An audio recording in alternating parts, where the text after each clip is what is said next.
In the previous episode, we explored the Western Front, where the war remained relatively quiet until Nazi Germany began to falter.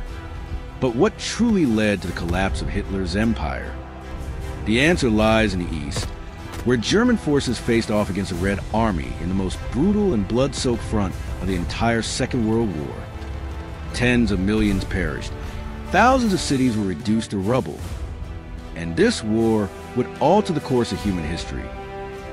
Let's rewind briefly. In 1939, Germany and the Soviet Union jointly invaded and divided Poland after signing the Molotov-Ribbentrop Pact, a non-aggression agreement between the two powers. Hitler temporarily shelved his plans to attack the Soviet Union, as he still had to deal with Britain and France. But after conquering nearly all of Western Europe, Hitler believed the time had come to pursue the greatest objective of the Third Reich, to invade and seize control of the vast territories of the Soviet Union. At dawn on June 22, 1941, Operation Barbarossa officially began. At 3:30 a.m., thousands of German aircraft launched a surprise bombing campaign on Soviet cities, military bases, and airfields, striking deep, over 300 kilometers into Soviet territory. In just the first few hours, more than 1,200 Soviet aircraft were destroyed on the ground.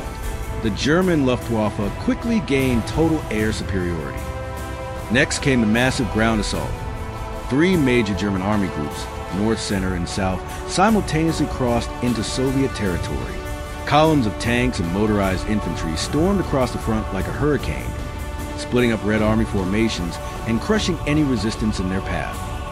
Although Soviet intelligence had warned of an imminent attack, Stalin refused to believe Germany would risk fighting a two-front war.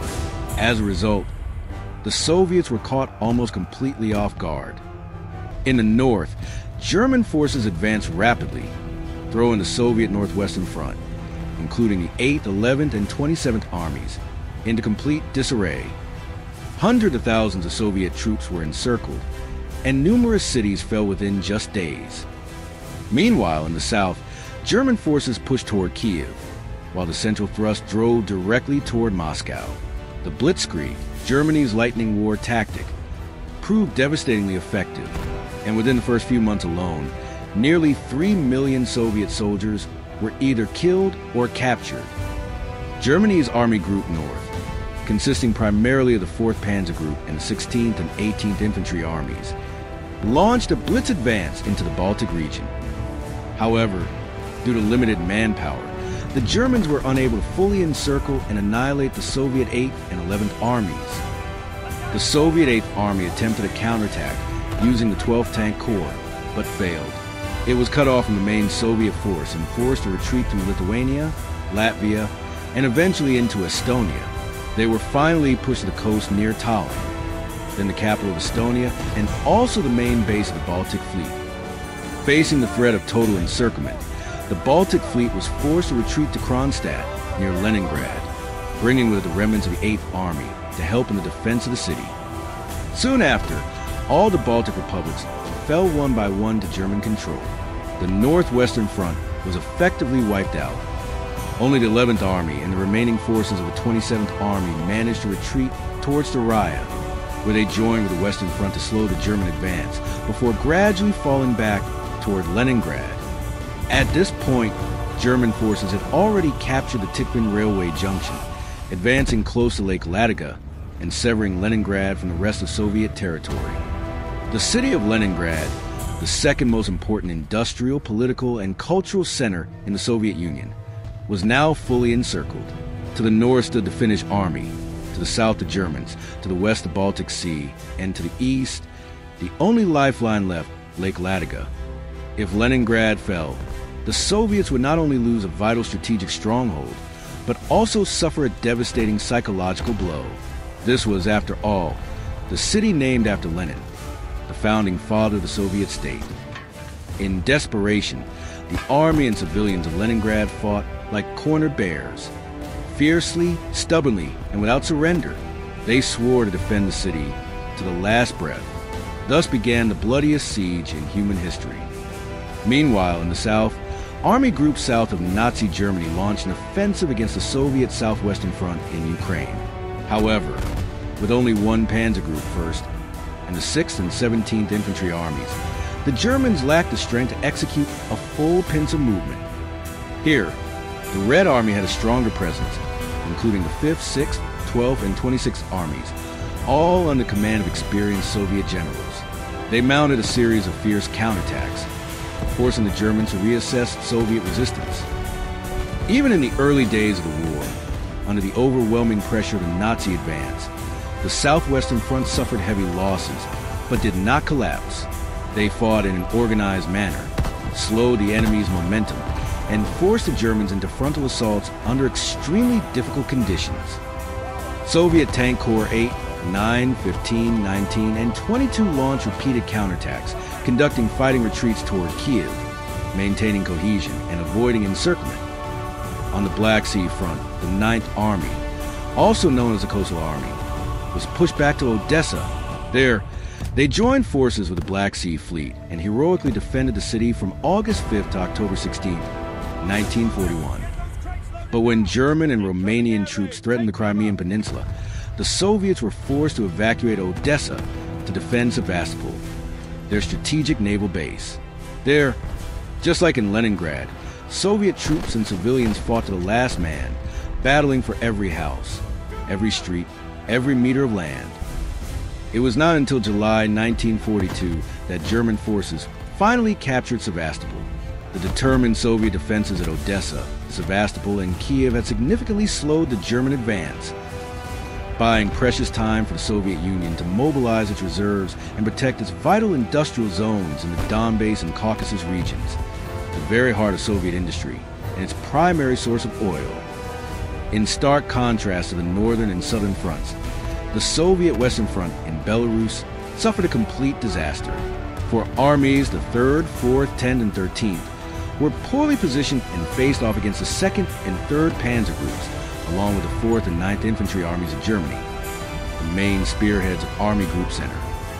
Within just the first week of the campaign, the Germans launched a massive encirclement operation at Bialystok, Minsk, annihilating nearly the entire Soviet force in the region. Out of 625,000 troops in the Western Front, 420,000 were killed or captured. Only just over 200,000 managed to retreat and form new defensive lines. However, the German offensive did not proceed as quickly as expected. In the rear, the Soviets had just established the reserve front, composed of 19th, 20th, 21st, and 22nd Armies, along with surviving elements of the 11th and 13th Armies. This force successfully delayed the advance of the German panzer divisions for several days. From July 6 to July 9, the Red Army launched a counteroffensive at Vitebsk and Orsha, deploying the 5th and 7th Tank Corps to strike the German flanks. They temporarily halted the 2nd and 3rd Panzer Groups, successfully defending these two strategic cities. After their initial lightning victories, Nazi Germany had captured the Baltic states, Belarus, Moldova, and a large part of Ukraine and western Russia, establishing control line along the Dwina and Dnieper rivers. But by then, the front lines had stretched for thousands of kilometers, far too wide for Germany to maintain the necessary troop density. They could no longer strike simultaneously across the entire front, and were forced to divide their forces and focus on one main direction at a time. This exposed a hard truth. No matter how dazzling the early victories were, defeating the Soviet Union in a quick, decisive war was far beyond the capability of Nazi Germany. Meanwhile, the true strength of the Soviet Union began to reveal itself. Despite losing over 1 million soldiers in the first month alone, the Red Army did not collapse. On the contrary, it continuously replenished its forces, reorganized, and fought back with growing intensity. By late July 1941, after pushing to the western defenses, the Germans approached the city of Smolensk, a vital gateway to Moscow. There, they encountered fierce resistance from Soviet troops and civilians alike. The battle dragged on for more than 2 months, costing Germany tens of thousands of soldiers and hundreds of tanks. After the initial shock, the Soviet Union had recovered.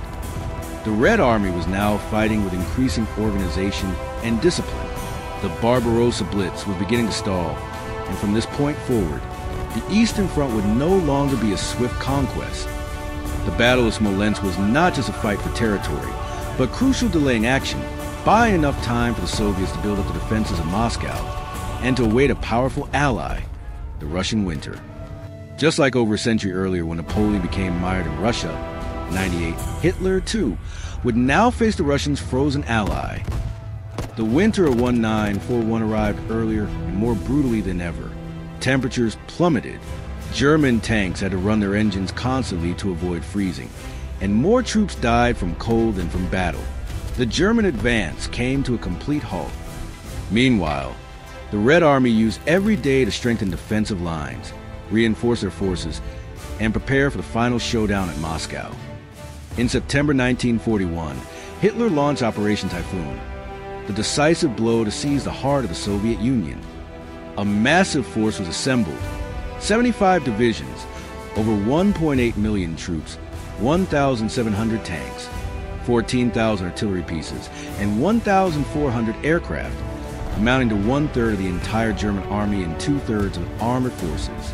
The sole objective, Moscow, for the Soviets. The situation had never been more dire. They had lost nearly all of their Western industrial base, and millions were wounded or captured. Key factories were being dismantled and relocated to the east. But production had not yet resumed. To protect the heart of the Soviet Union, Stalin ordered a nationwide mobilization. 3 defensive lines were built around Moscow.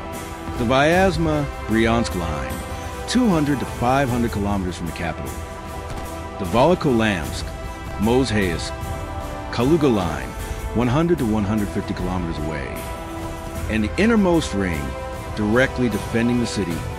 3 Soviet fronts, the Western, Reserve, and Bryansk fronts, were assembled, fielding a total of over 1.25 million troops, 1,000 tanks, 700 aircraft, and 7,600 artillery pieces and mortars. Facing them was a German army superior in every aspect: combat experience, weaponry, tactics, and a relentless momentum of victory. By late September, the Germans launched a massive assault, with artillery and Luftwaffe air raids unleashing hellfire upon the Soviet defenses. By early October, the first offensive line collapsed. By mid-October, German forces had advanced to within just 27 kilometers of Moscow. But what no one expected was this. The closer the Germans came, the more unbreakable the Soviet spirit became. In the face of danger, Stalin convened the State Defense Committee. Only one question was asked: hold the line or retreat? The answer rang out, unified and thunderous: URA, no retreat, fight to the end. To inspire the entire nation, on November 7, 1941, a legendary military parade was held in Red Square. The soldiers who marched in the parade went straight from the square to the battlefield, fighting under snow-covered skies. Throughout November, the Red Army launched wave after wave of counterattacks and staunch defenses, gradually wearing down the German offensive. By early December, German forces were completely exhausted. The Russian winter struck, harsher than any in living memory. Tanks froze, and troops perished from the cold faster than from bullets. Meanwhile, Japan's decision not to attack the Soviet Union in the Far East allowed Stalin to redeploy his elite Siberian divisions, battle-hardened, well-equipped troops trained to fight in deep snow, to defend the capital. On December 5, 1941, the Soviet winter counteroffensive began. The Red Army surged forward, bolstered by superior numbers, high morale, and familiarity with winter warfare, pushing the Germans back from the outskirts of Moscow. The German front collapsed in multiple sectors, and despite Hitler's infamous not one step back order, many units were forced to retreat up to 150 to 300 kilometers. Over 500,000 German soldiers were killed, wounded, or captured. Entire divisions were destroyed or dissolved. After the failure at Moscow, Hitler's dream of a swift victory officially crumbled. He was now locked in a long war of attrition with a nation that possessed both vast territory and an unshakable will to resist. The Battle of Moscow was not only the first major Soviet victory, but also a turning point in the entire Second World War.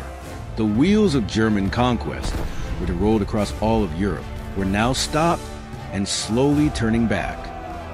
After the legendary victory at Moscow, the Soviet Red Army temporarily seized the initiative.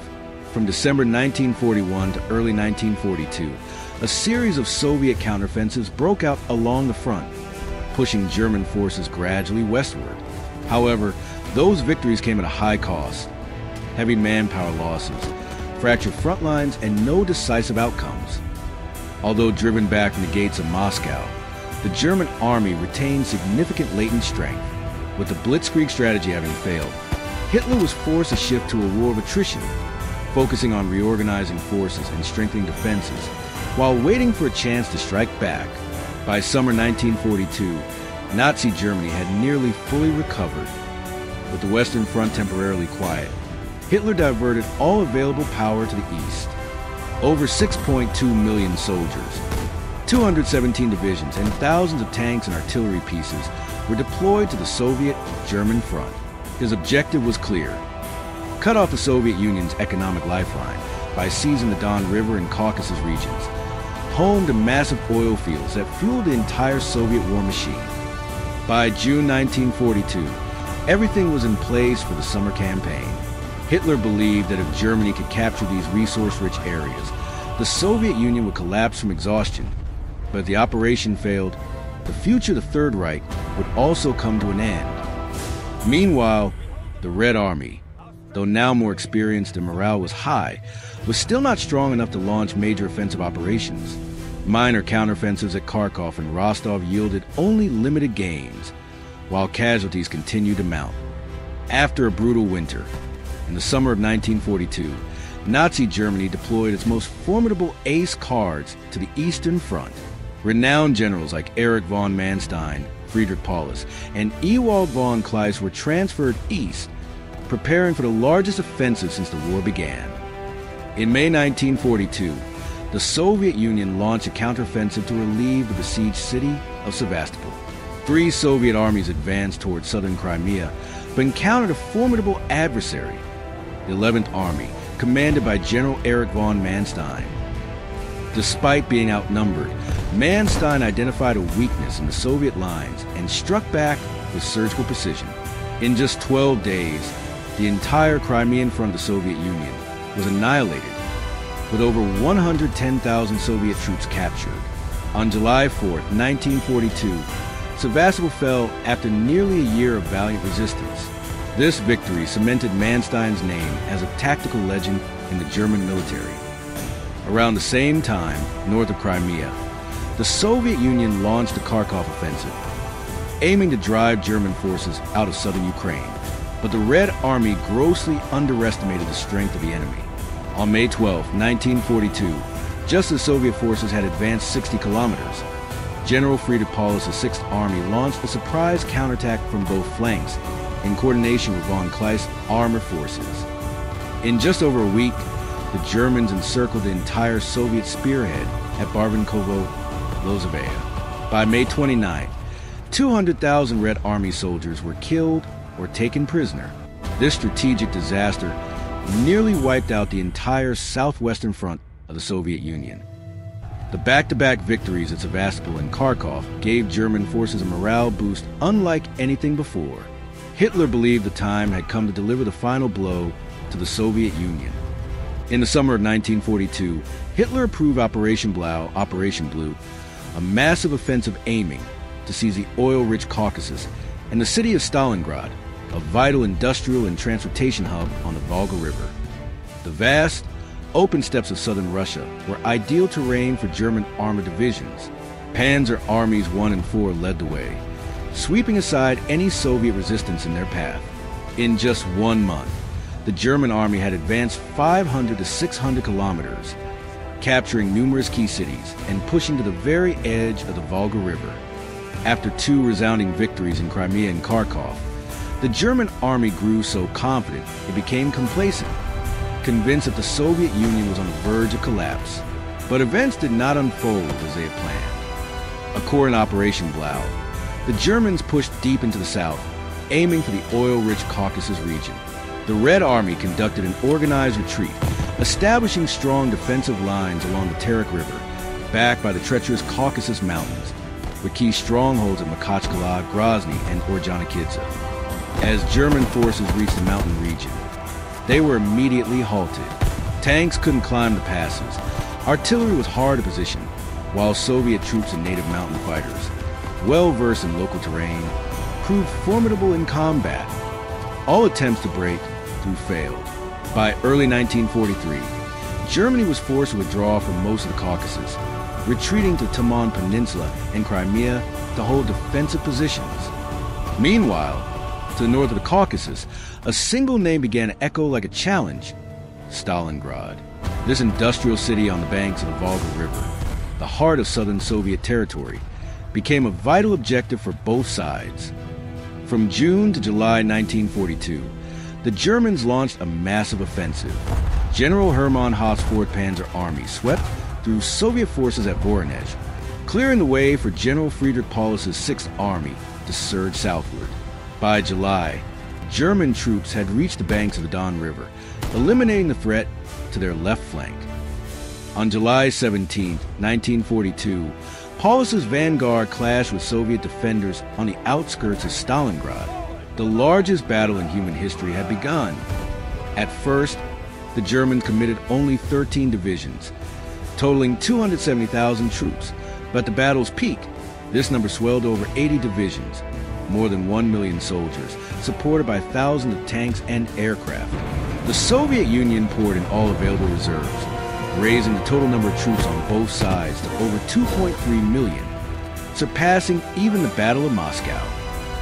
From July to September 1942, Stalingrad descended into true hell, shelling, bombing, smoke, and fire engulfed the city. Every building, wall, and basement became a battlefield. The Germans fought ferociously, while the Red Army stood their ground to the last man. This city, bearing the name of their leader, became the symbol of Soviet resilience. Both sides fought with unrelenting ferocity. No surrender, no mercy. Stalingrad was no longer just a city. It had become the life or death symbol of two empires. On August 23, 1942, after breaking through to the Volga River, the German 6th Army believed it was on the brink of victory. Stalingrad was squeezed between relentless bombing and advancing troops, with a vast river behind and German forces pressing forward. Yet, Soviet 62nd and 64th Armies held firm, defending every inch. By September, the Germans pushed deeper into the city. Stalingrad became a living hell. Every house, every basement turned into a battlefield. Every meter was paid for in blood. The two sides engaged in brutal urban warfare, fighting street by street, fighting by day, burying the dead by night.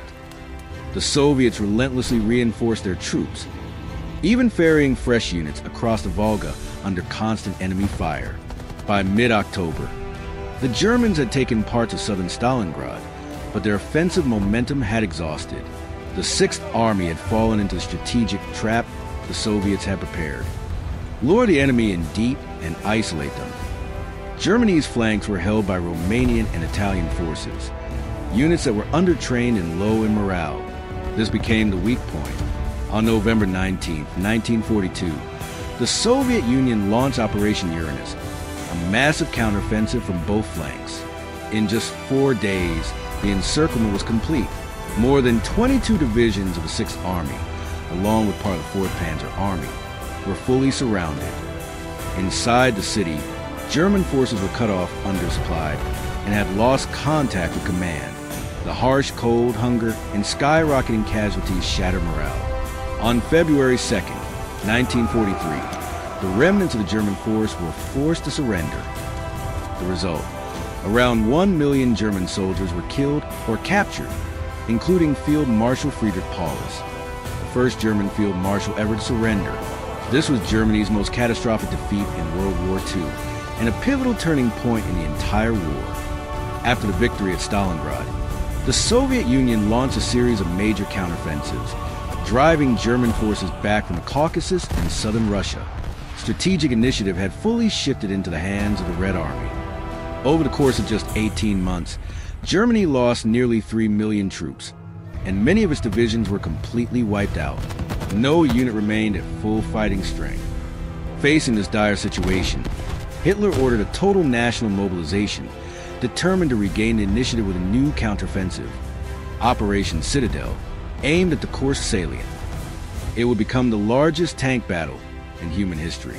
Germany committed 50 divisions, including 15 panzer divisions, totaling 950,000 soldiers, supported by over 2,700 Tiger and Panzer tanks, and thousands of artillery pieces and aircraft. Following the disaster at Stalingrad, the Wehrmacht placed all its hopes on Operation Citadel, a summer 1943 counteroffensive designed to seize back the initiative. But the Soviets had already anticipated the attack and prepared an enormous defensive network. The Red Army assembled over 2 million troops, 20,000 artillery and mortars, 3,600 tanks, and 2,370 aircraft, plus 700,000 reserves and 2,000 tanks waiting in the rear. A true wall of steel had been raised to meet the German assault. On July 5, 1943, just as German forces were preparing to attack, the Soviets struck first. A massive artillery barrage rained down on the German staging areas, destroying many tanks and throwing the entire formation into chaos. This preemptive strike inflicted heavy losses and eliminated the element of surprise, delaying the German advance by several hours. By the time the offensive began in earnest, German strength had already been blunted. After a week of intense combat, the northern assault had advanced only 20 kilometers, while the southern thrust, despite its superior tank strength, managed just 40 kilometers, paid for in blood and steel. On July 11th, the Red Army counterattacked. At the village of Prokhorovka, the largest tank battle in history erupted, as more than 1,200 tanks and self-propelled guns from both sides clashed in a firestorm. By the end of the day, Germany had lost over 300 tanks, while the Soviets lost about 500. But the Germans were now exhausted, with no reserves left to continue their offensive. At the same time, Hitler received devastating news.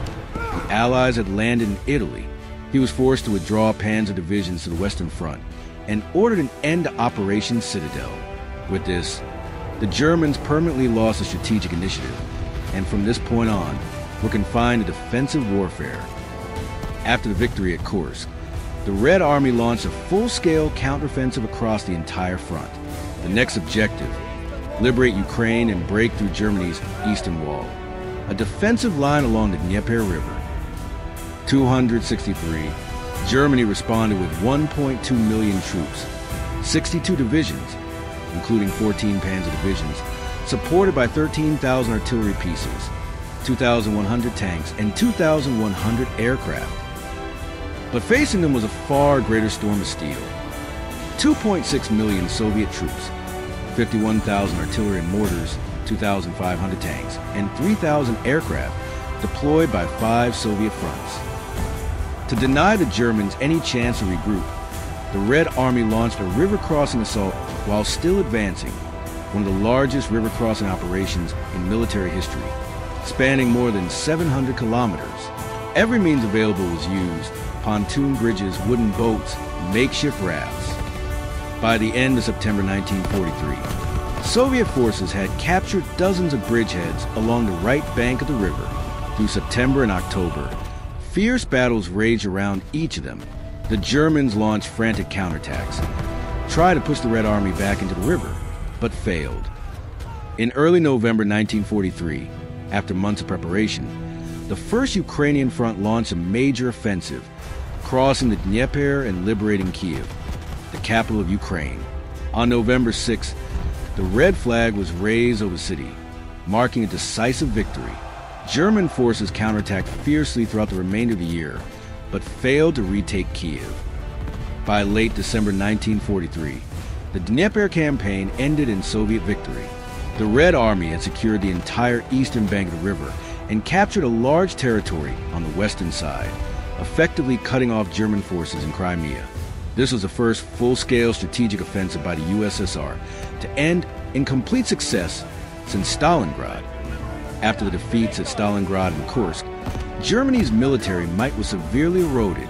Massive losses of men, tanks, and aircraft, along with the loss of industrial centers in Ukraine, crippled Germany's ability to recover. By early 1944, the Red Army had liberated most of Ukraine, advanced to the Carpathian Mountains, and entered Romanian territory, directly threatening the Ploiești oil fields, Germany's lifeline of fuel. In the north, the Leningrad and Novgorod operations led to the complete liberation of the Leningrad region after nearly 900 days of siege. By mid-1944, German troop numbers on the Eastern Front had dropped to around 4 million, most of whom were inexperienced conscripts. Meanwhile, on June 6, 1944, the British and American forces launched Operation Overlord, storming the beaches of Normandy and opening a second front in Western Europe. From that point onward, Nazi Germany was caught in a deadly pincer between East and West, no longer able to maneuver or reinforce its forces. By late 1944, the Red Army launched a series of massive offensives, driving German forces out of Belarus, Poland, and the Baltic states.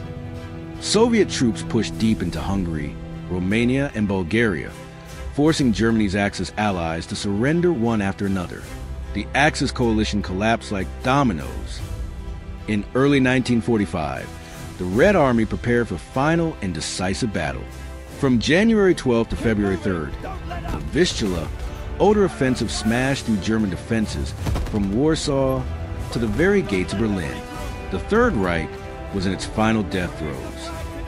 On April 16, 1945, the Soviet Union launched the Berlin Offensive, mobilizing over 2.5 million soldiers, 6,000 tanks, and 7,500 aircraft, attacking from 3 directions, north, center, and south. After 10 days of brutal combat, Berlin was completely encircled. Inside the city, fighting erupted street by street with fierce house-to-house combat. German troops, in a final act of desperation, wielded Panzerfaust anti-tank weapons, holding off Soviet armor in close-range ambushes. More than 2,000 Soviet tanks were destroyed within the city itself. But with overwhelming firepower, the Red Army advanced step by step, leveling buildings and storming underground bunkers. On April 29th, Soviet forces captured the German Reichstag after one of the bloodiest battles of the war. The following day, on April 30th, 1945, Adolf Hitler committed suicide alongside his wife in his underground bunker. The German military crumbled into chaos. On May 7, 1945, in Reims, France, General Alfred Jodl, on behalf of the German High Command, signed the document of unconditional surrender to the Allied forces. The Eastern Front was closed, and with it, the great patriotic war of the Soviet people ended in a glorious victory.